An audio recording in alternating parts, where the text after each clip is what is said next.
네, 반갑습니다, 여러분. 공선생입니다. 자, 유학 가는 궁극적인 이유는요, 모든 학생들이 마찬가지겠지만 영어 실력도 쌓고 또 졸업 잘해서 좋은 곳에 취업하는 그런 목적을 가지고 있죠.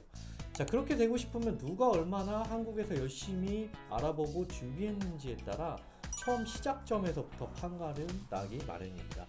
자, 오늘은 저희의 훈남 관리생을 만나볼 거고요. 이 친구가 3년 동안 어떤 경험을 했고 또 경험을 통해서 만약 다시 유학 준비를 한다면 어떤 준비를 하는 게 좋을지 정말 구구절절 얘기를 하거든요. 그래서 끝까지 놓치지 말고 집중해 주시길 바라겠습니다. 네, 그럼 저희 학생 바로 연결해 보겠습니다. 경원 안녕. 자, 먼저 시청하시는 분들께 간단히 자기소개부터 할게.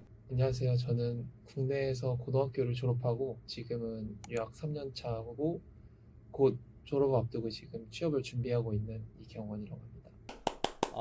우리 잘생긴 경원이 참여해줘서 너무 고맙고, 실제 유학 생활을 경험해봤으니까, 어떻게 유학 준비를 하는 게 가장 좋을지 잘 알려줬으면 좋겠다. 실제 유학 가면은 어떤 점이 가장 힘들까? 먼저 초반에 유학 왔을 때는 당연히 가장 힘든 점은 언어와 문화적 차이고요.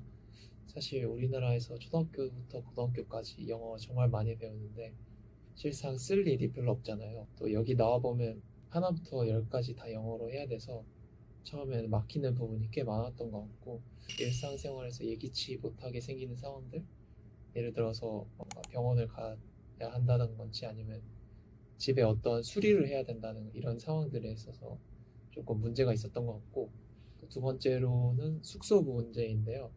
또 전 세계 어느 유학생이나 다 공감하지 않을까 싶은데 대학교에 기숙사가 없는 곳은 대부분 자취를 하게 되는데, 또 이게 계약할 때 어려운 점도 많고 집에 문제가 있어서 이사도 자주 해야 되는 경우도 있는데 자꾸 거처를 옮기다 보니까 생활에 불편함이 있고요. 입학 가능하고 나서 영어도 완벽하지 않은 상태에서 교수님 수업 이해하고 또 2,000자가 넘는 레포트를 한 달에 두세 번 쓰고 시험 보고 학점 봤는데 생각보다 그렇게 쉬운 것은 아닌 것 같아요.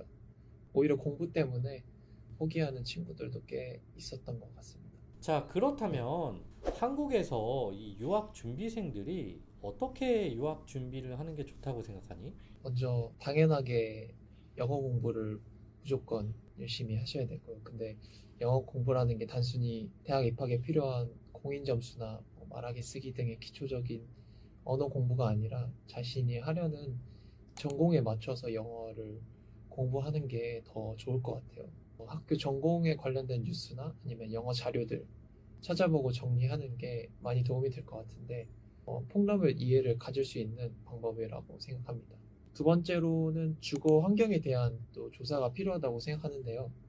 제가 처음에 왔을 때는 그냥 별 생각 없이 방 하나 얻어서 살면 된다고 생각했는데 그게 아니라 화장실 청결성, 그리고 주변 환경, 뭐 슈퍼마켓이 있는가 아니면 뭐 교통 접근성, 학교와의 거리 등등 이제 다양한 요소를 꼭 고려해야 한다고 말씀드리고 싶어요. 또 마지막으로는 학교에 대해서 알아보는 것뿐만 아니라 유학 가는 그 지역이나 나라의 어떤 직업들과 산업 분야가 유망하고 취업까지 연결될 수 있는지, 또 자신이 선택한 분야에 대해서 리서치가 필요하다고 생각해요. 저 같은 경우에는 막연히 경영 분야에 대해서 좀 배워보고 싶어서 이쪽 분야의 유학을 선택했는데, 미리 좀 전공과 미래에 대한 좀 더 깊은 고민과 리서치가 있었다면 그것에 맞게 좀 더 세세하게 준비하면 어땠을까 하는 아쉬움이 지금 곧 졸업을 앞두고 취업을 준비하면서 남는 것 같아요. 이렇게만 사실 준비한다면 어느 국가를 가든지 쌤이 생각했을 때는 중도 포기하거나 실패하는 케이스는 없을 것 같아. 근데 경원이는 유학 가기 전에 어떤 준비를 했었니? 저는 뭐 기본적으로 3개월 정도 IELTS 공부를 했었고요. 또 회화 공부도 했었는데 부족하다 싶어서 몽쌤 유학원에서 진행하는 유학 대비반을 통해서 전공 수업 관련해서 미리 체험을 해보고 과제나 시험 문제들을 뭐 연습했던 경험들이 있는 것 같습니다. 그래도 경원이는 딱 영어만 한 건 아니고 우리 몽선생 대비반 전공 수업을 통해서 미리 전공을 어느 정도 탐색해보는 시간을 갖긴 가졌네. 또 다른 질문이야. 이거는 아마 국내에 있는 학생들이 정말 많이 고민하는 것 같은데 한국 대학을 들어가는 거하고 해외 대학을 나오는 것 중에서 어떤 것이 더 좋다고 생각해? 제가 해외 대학을 다닌 입장으로서 해외 대학을 좋다고 생각해요. 일단 한국에서는 국내 취업 위주로만 접근해야 하는 반면에 해외 대학에서는 졸업해서 정착만 잘한다면 국내뿐만 아니라 해외 취업까지 할 수 있는 기회가 있고 또 취업 길이 더 많다고 생각하고요. 다양한 경험도 해보고 언어적으로 또 대인 관계적으로도 성장할 수 있는 기회가 널려 있다고 생각합니다. 제가 생각할 때는 학벌과 학교들의 네임밸류도 물론 중요하지만 또 요즘 추세는 그 사람이 무엇을 경험했고 또 어떤 성취와 실패를 통해서 어떤 성장을 이루었는가를 본다고 생각해요. 그래서 또 유학 생활을 통해서 다양한 경험과 도전의 기회를 얻을 수 있다고 저는 개인적으로 생각합니다. 그러면 이제 마지막이야. 자, 해외 대학을 준비하는 학생들에게 이것만은 꼭 해주고 싶은 이야기가 있다면? 먼저 영어 공부는 항상 정말 중요하고요. 그때도 준비할 때도 정말 중요했지만 지금 또 다른 레벨로 또 다르게 중요한 것 같아요. 취업을 준비하면서. 또 여기에 오면 이제 다양한 사람들과 정말 많은 배경의 사람들을 만나게 되는데 그 사람들과의 소통하기를 주저하지 않았으면 좋겠습니다. 또 마지막으로 어떤 것을 정말 자기가 이 유학 생활에서 얻어가고 싶은지 명확히 생각해서 그 목표를 세워보시면 좋을 것 같아요. 경원이 정말 오늘 좋은 얘기 많이 해줘서 고맙고 다시 한번 그 좋은 곳에 취업하기를 응원하고 사회에 나가서도 우리가 또 좋은 모습으로 인사할 수 있는 시간을 기다리고 있을게. 네, 감사합니다.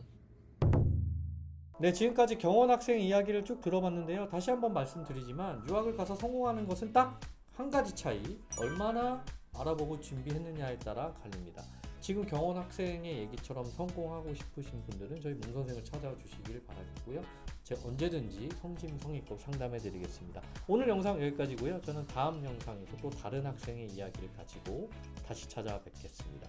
네, 떠나시기 전에 좋아요 꾹꾹 눌러주시고 구독해 주시길 바라겠습니다. 감사합니다.